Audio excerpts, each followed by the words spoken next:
تو اختیار ولی خان صاحب، کافی اس چیز پہ ڈیبیٹ ہوتی ہے اور میں یہ دیکھتا ہوں کہ بڑی گرما گرم ڈیبیٹ ہوتی ہے، اور ظاہر ہے کہ اس کے اندر کافی سارے معاملات ہوتے ہیں جس کے اندر سیکیورٹی سے متعلق ہیں، اور آپ کا تعلق بھی چونکہ خیبر پختونخوا سے ہے تو کئی ایسے معاملات تھے جو آج کی بریفنگ میں ایڈریس بھی کیے گئے۔ آپ ذرا یہ بتائیں کہ اب آپ کی جو ہے وہ انگیجمنٹ میں ٹی وی چینلز کی سطح پر تو دیکھ رہا ہوتا ہوں کہ اس میں گرما گرمی ہوتی ہے، لیکن در حقیقت کیا ایکسیپٹنس آپ کو لگتا ہے کہ پی ٹی آئی کی جانب سے اس بات پہ ہے کہ یہ واقعی ایک سیریس ایشو ہے، یہ ملیٹنسی ایک مسئلہ ہے اور اس پہ ہمیں ایک یکسو ہو کر ایک سوچ رکھنے کی ضرورت ہے؟ بسم اللہ الرحمن الرحیم، بہت شکریہ اشفاق ستی صاحب۔ انفیکٹ دیکھیں، وزیر اعلیٰ خیبر پختونخوا جو ہیں ان کے بیانات ہمیشہ امن کے بارے میں اور پھر آپریشن کے بارے میں وہ بڑے مبہم ہوتے ہیں، لیکن میرے خیال میں we don't have any other choice کہ ہمارے پاس کوئی دوسرا آپشن ہو۔ امن کی بحالی کے لیے مذاکرات کے جتنے انہوں نے مشورے دیے تھے ہم نے اس کو آزما کر دیکھ لیا۔ دوحہ کے بعد آپ نے دیکھا کہ استنبول کے مذاکرات بھی ہو گئے، اس کی کتنی کامیابی ہوئی، کتنے ناکام ہوئے، وہ ساری قوم کے سامنے ہے۔ لیکن میرے خیال میں اب ہمیں اس ساری چیزوں کو کلیئر کرنا ہوگا، اور کلیئر کرنے کے لیے تمام پولیٹیکل پارٹیز کو انکلوڈنگ خیبر پختونخوا حکومت کو یکسوئی کے ساتھ بالکل یک آواز ہو کر ہمیں قدم اٹھانے ہوں گے۔ کل اب جو آپ نے دیکھا پشاور میں جو ایف سی ہیڈ کوارٹر پر حملے ہوئے تھے، یہ کچھ دن پہلے اسلام آباد تک بات پہنچ گئی، تو میرے خیال میں اب یہ چیزوں کو ان کا نیکسس توڑنا ہوگا، اور اس میں اب یہ آپشن جو ہے اس کی کوئی گنجائش نہیں ہے کہ خیبر پختونخوا حکومت کہیں اور کھڑی ہو اور وفاقی حکومت کہیں اور کھڑی ہو۔ اسٹیبلشمنٹ جہاں پہ کھڑی ہوگی، وفاقی حکومت بھی وہیں کھڑی ہوگی امن کی بحالی کے لیے، اور صوبائی حکومت کو بھی وہیں پر کھڑا ہونا ہوگا۔ دوسرا یہ کہ دشمن ہمیں تقسیم کرنے کی بڑی کوشش کرے گا بلوچستان کے معاملات میں، خیبر پختونخوا کے معاملات میں، بٹ آئی بلیو کہ جو نیشنل ایکشن پلان کا آپ نے ذکر کیا ہمیں اس کو دوبارہ ریوائٹلائز کرنا ہوگا، اور وہی گائیڈ لائن ہے، وہی امن کا راستہ ہے۔ نہیں، یہ جو ٹرم آپ نے یوز کی ہے کہا تھا ریوائٹلائز، یہ ذرا سمجھائیے گا ہمارے عوام کے لیے، what does it mean؟ ریوائٹلائز مین کہ اس کو ریویو کر کے اس میں اگر کہیں پہ تھوڑی سی کمی یا نرمی تھی، بیکاز بیچ میں ہم نے ایک پالیسی اٹھائی جو فیلڈ مارشل نے کہا تھا، ایک پالیسی اڈاپٹ کی گئی تھی کہ پاکستان اب ایک سافٹ سٹیٹ سے ہارڈ سٹیٹ بننے جا رہا ہے۔ تو اب میرے خیال میں ہارڈ سٹیٹ ہم بن گئے۔ اب پرائم منسٹر نے جو لاسٹ منتھ اناؤنس کیا تھا کہ اب ہارڈ سے ہمیں اسٹرانگ سٹیٹ کی طرف جانا ہوگا، تو اب سافٹ سے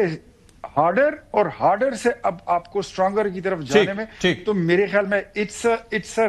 revival and review of the national action plan. اس میں کوئی دوسرا آپشن نہیں ہے، either you have to stand with by the side of the state, either not، یہ آپ علیحدہ کھڑے ہیں، that's it۔ ٹھیک ہے، شوکت یوسفزئی صاحب، آپ کی انڈرسٹینڈنگ کیا ہے؟ آئی مین کافی چیزوں میں کلیئرٹی آئی ہے جو اب تک وہاں پر انسدادی دہشت گردی کے آپریشنز ہیں، اور جس طریقے سے کے پی سب سے زیادہ متاثر ہے، اور ابھی یہ جو ایف سی ہیڈ کوارٹر پر حملے کے یہ جو دہشت گرد تھے ان کا بھی پتہ چلا ہے کہ وہ بھی افغانی تھے۔ تو اب کس چیز کی کلیئرٹی ہمیں مزید چاہیے، یا کیا ایسی چیز ہے کہ جو ابھی سارٹ ہونا باقی ہے کم از کم اس معاملے پہ؟ طرز حکمرانی تو چلیں ایک اپنی جگہ ہے، گورننس ایک اپنی جگہ ہے، لیکن اس دہشت گردی کے عفریت سے نمٹنے کے لیے تو سوچ ایک ہونی چاہیے۔ بسم اللہ الرحمن الرحیم، بہت شکریہ۔ میرے خیال سے جو سی ایم سہیل افریدی صاحب نے خود اس چیز کی وضاحت کر دی ہے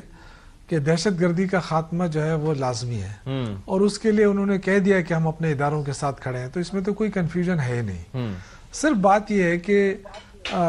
جو بھی فیصلہ کرنا ہے مل بیٹھ کے کیا جائے تو یہ بہتر اس کا نتیجہ آئے گا۔ دیکھیں اے پی سی جو ہوئی تھی اس میں تمام پارٹیز تھی، P M L N, N P, Peoples Party, اور سب نے مل کر جو ہے جو اعلامیہ جاری کیا، تو اس میں بھی یہی بات تھی کہ وفاقی حکومت، ادارے اور صوبائی حکومت اور جو منتخب ممبران ہیں، جو قبائلی زعماء ہیں، سب بیٹھ کے ایک نشست کر لیں اور ایک لائے عمل دے ٹھوس، اور کیونکہ اس میں تو کوئی شک نہیں ہے نا کہ دہشت گردی جو ہے وہ پاکستان کو بیک فٹ پر لے جا رہی ہے، مطلب ترقی کا راستہ روکے ہوئے ہے۔ اگر آج انویسٹمنٹ نہیں آ رہی تو اس کی مین وجہ تو یہی ہے کہ لوگ خطرہ محسوس کر رہے ہیں، لوگ پولیٹیکل انسٹیبلٹی بھی اس سے اور مزید بڑھتی جا رہی ہے۔ تو میرے خیال یہ ہے کہ اس پہ تو کوئی دو رائے نہیں ہے۔ آئی ڈونٹ تھنک کہ صوبائی حکومت کہے کہ جی ہم تو اس طرح نہیں کرنا چاہتے، لیکن مسئلہ صرف یہ ہے کہ کانفیڈنس بلڈنگ میجرز جو ہے وہ لینے پڑیں گے، اور وہ ظاہر ہے صوبائی حکومت نہیں کر سکتی، وفاقی حکومت ہی فیصلہ کرے گی۔ وفاقی حکومت کو چاہیے کہ جو اے پی سی ہوئی ہے اس میں اپنے لوگوں کو نہیں، لیکن مجھے ایک چیز بتائیے گا کہ جو نیشنل ایکشن پلان کا تذکرہ کیا جاتا ہے اس کا مسئلہ یہ ہے کہ اس کے اندر وہ کہتے ہیں کہ ایک جامع ڈاکیومنٹ ہے جس کے اوپر سب سگنیٹریز ہیں۔ میں آپ سے یہ جاننا چاہ رہا ہوں کہ آپ کی حکومت کی سوچ کیا ہے؟ ظاہر ہے کہ آپ نے اس کے 14 نکات جو ہیں وہ دیکھے ہوں گے کہ اس میں کیا کیا چیزیں ہیں، کون سی ایسی چیز ہے جس کو آپ سمجھتے ہیں کہ ریوزٹ کرنا چاہیے یا اس کے اوپر مزید کنسنسس کیا چاہیے؟ دیکھیں نیشنل ایکشن پلان جو ہے وہ ایک متفقہ وہ پیش ہوا تھا، لیکن بدقسمتی سے اس کو پھر آنر نہیں کیا گیا۔ آپ دیکھیں نا، نہ تو پنجاب نے کیا، نہ سندھ نے کیا، نہ اس طرح یہاں خیبر پختونخوا میں اس پہ عمل درآمد ہوا۔ تو یہ بدقسمتی تھی، میں سمجھتا ہوں کہ نہیں، لیکن مسئلہ یہ ہے یہاں پر کہ آنر نہیں کیا، لیکن ایشو یہ ہے کہ اس وقت کے پی اور بلوچستان دہشت گردی سے سب سے زیادہ متاثر ہیں۔ یہ دو صوبے زیادہ متاثر ہیں، سندھ اور پنجاب میں تو سچویشن نہیں ہے نا۔ میں اسی پہ آ رہا ہوں، میں وہی عرض کر رہا ہوں۔ دیکھیں ابھی تو اگر آپ وہ پلان آپ اپنائیں گے تو وہ تو ایک لینتھی پروسیس ہے، لیکن جو ایک شارٹ ٹرم پروسیس جس میں آپ دہشت گردی کو شہروں کے اندر داخل ہونے سے روکنے کی ضرورت ہے اس وقت، کیونکہ دیکھیں نا ہمارے ایف سی کے اس پہ حملہ ہوا ہے جی، اور اس کا مطلب ہے اسلام آباد میں بھی ہوا ہے۔ تو وہ جو دھمکی ہمیں ملتی جا رہی ہے کہ جی ہم شہروں میں گھسیں گے، تو وہ دھمکی تو اب ہم دیکھ رہے ہیں کہ وہ آہستہ آہستہ ہمیں نظر آ رہی ہے۔ لیکن ہمیں کیا کرنا ہے اس کے لیے؟ دیکھیں ہم چاہے وہ سویلین ہو، چاہے وہ ایف سی ہو، پولیس ہو، فوج ہو، ان کے کوارڈینیشن کی بہت ضرورت ہے۔ اس پہلے بھی ہم یہ کہتے رہے کہ جو ان کا انفارمیشن سیل ہے، جو انفارمیشن دے سکتے ایک دوسرے کو، یہ بہترین کنیکشن ہونا چاہیے سب اداروں کے درمیان،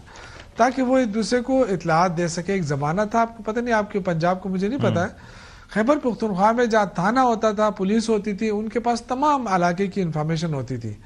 اور وہ پھر شیئر ہوتا تھا۔ اس زمانے میں یہی سب سے بڑا وہ ہوتا تھا، سپائی کرنے کا ایک طریقہ ہوتا تھا۔ تو یہ اب بھی یہ ہے کہ یہ جو انفارمیشن نیکٹا کے زیر انتظام بیسیکلی شیئرنگ نہیں ہو رہی ہے۔ دو ادارے ہیں، ایک تو نفٹیک ہے اور دوسرا پیفٹیک ہے۔ یہ نیشنل اور پروونشل لیولز پہ ہیں جہاں پر انٹیلیجنس شیئرنگ بھی ہوتی ہے۔ میں جو عرض کر رہا ہوں نا، دیکھیں میں جو عرض کر رہا ہوں، جو انٹیلیجنس شیئرنگ کی ضرورت ہے وہ یہ یہاں لوکل پولیس، وہ ادارے جو آپریشن کرنا چاہتے ہیں، اور یہ تمام کے تمام یہ ان کے درمیان اگر اعتماد سازی ہوگی تو بات آگے بڑھے گی۔ تو اس کے لیے پولیٹیکل جو ہے نا، وہ جو عزم ہے پولیٹیکل، وہ بڑا لازمی ہے، اور وہ عزم آپ لے کے آئیں گے نا ایک دوسرے کے جو جی بالکل۔ ہم تو دیکھیں، ہم تو سفر ہو رہے ہیں، ہم تو اس کے لیے تیار ہیں، لیکن اگر وفاقی حکومت بہتر سمجھے، جو اے پی سی ہوئی ہے اس میں نے آپ سے پہلے بھی عرض کیا کہ ان کے اپنے لوگ وہاں بیٹھے ہوئے تھے، گورنر صاحب بیٹھے ہوئے تھے، ٹھیک ہے، اگر ہمارے تھرو رابطہ نہیں ہو رہا ہے تو ان کے ذریعے تو رابطہ ہو سکتا ہے نا۔ اور جو اے پی سی میں ہوا ہے وہ ساری چیزیں جو ہے اس کو ہم لے کر آگے بڑھیں گے تو میرے خیال سے معاملہ حل ہو جائے گا۔